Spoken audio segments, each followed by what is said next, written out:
ganhamos no primeiro turno e fomos para o segundo, aí sim. Aí foi uma enxurrada, porque suscitou esse comportamento de parte das elites brasileiras de ver a minha candidatura como um mal menor à candidatura do PT.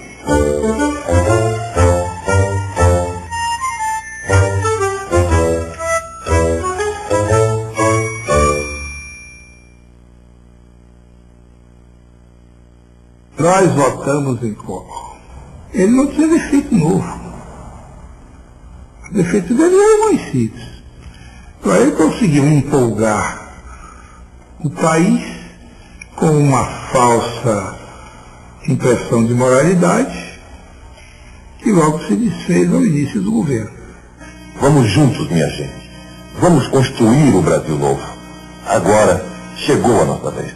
Não vamos esquecer que Collor confiscou poupança e conta corrente desse país, e com o apoio do Congresso e até do Judiciário, por conta da força que ele tinha e da legitimidade com a eleição presidencial que ele teve. O que excede isso, a parte excedente aos 50 mil, fica depositada no banco e será convertida em cruzeiros após 18 meses, ao par. O Collor foi eleito sem ter o apoio de um partido importante. Ele se elegeu pelo minúsculo, começou pelo Partido da Juventude e mudou depois para o PRN, que inchou imediatamente em razão de uma migração forte dos políticos para o calor do poder.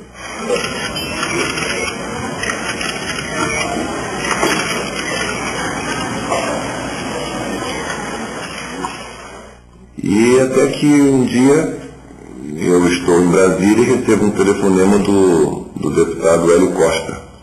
E ele disse: olha, tem um senador Itamar Franco, de Minas, eu acho que ele aceita ser seu vice.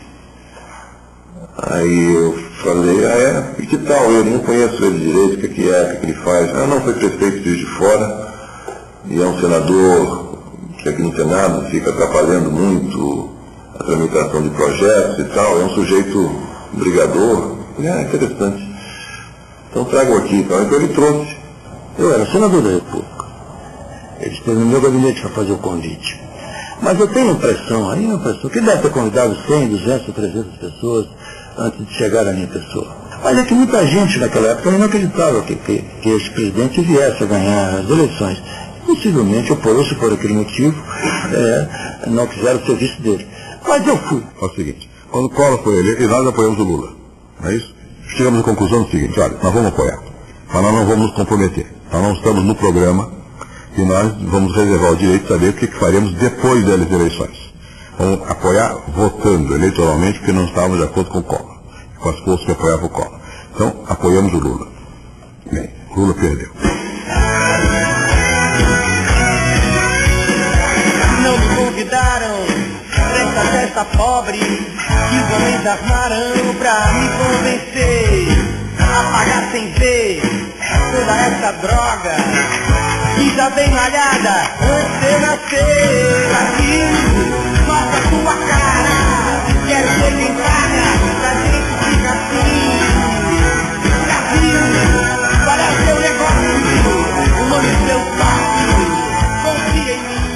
3 pessoas ou 4 pessoas, nós vamos chamar de tropa-choque de um governo que a elite econômica paulista, a elite econômica nacional estava perdendo o monopólio, aquele capitalismo de Estado, protegido pela lei como era no Brasil, financiou, e dava aquela impressão de popular, né? E nós vimos até como é que foram montados os movimentos de cara pintada no país.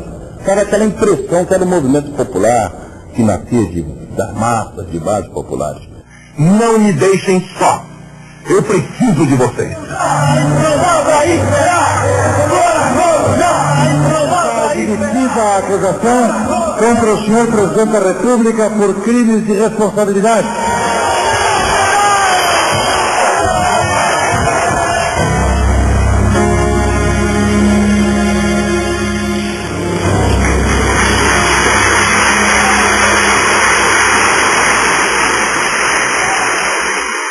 E a substituição do presidente pelo vice foi um dos momentos mais bonitos da história contemporânea brasileira.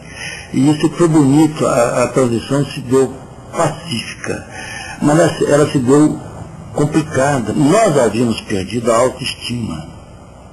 Era um país quase do seu todo sem autoestima, desiludidos, desesperançados, uma inflação quase 80% ao mês.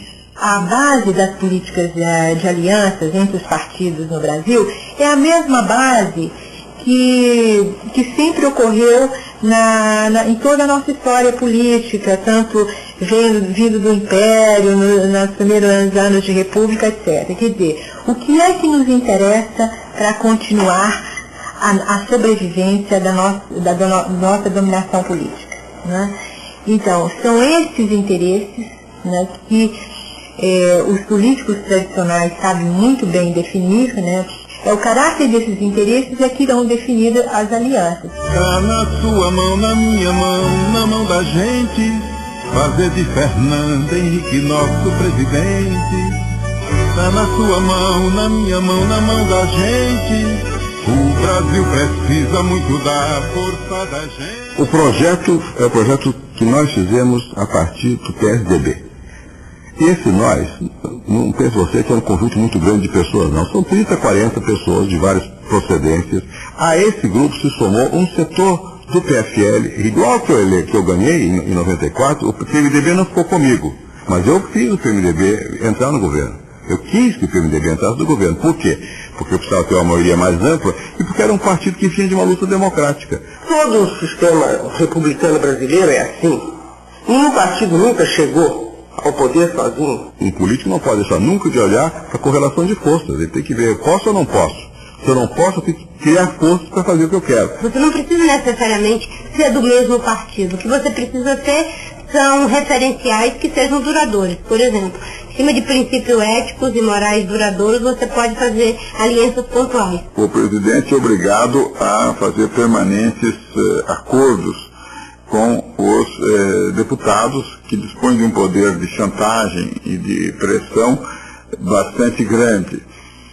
Seguramente existem fatores que agem no sentido contrário, ou seja, a migração dos partidos e a grande capacidade que a presidência da República tem no sistema brasileiro de distribuir prebendas, vantagens e outras medidas destinadas a obter o voto dos parlamentares.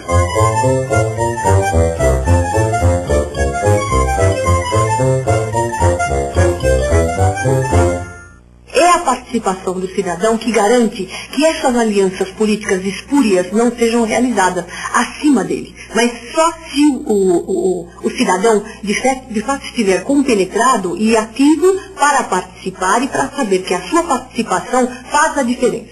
Aliás, um dos males, né, do nosso país é essa prática das classes dominantes, das classes dirigentes, das nossas elites, sempre de chegar, como eu digo, a acordos que no fundo não representam soluções, são saídas para um determinado momento e que têm o poder de conservar todos os problemas.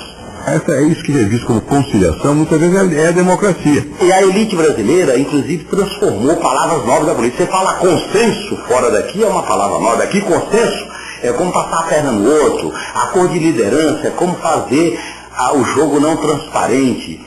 Quer dizer, então, no meu modo de entender, nós temos que fazer uma grande reforma republicana para separar o privado do público. Eu diria que em política teoricamente vale tudo, mas que no jogo democrático existe no Brasil e no exterior sempre um compromisso, baseando-se num maior engajamento ou menor engajamento da população, em que essas alianças não sejam aquelas que venham a prevalecer, em nome da vontade e dos desejos da população.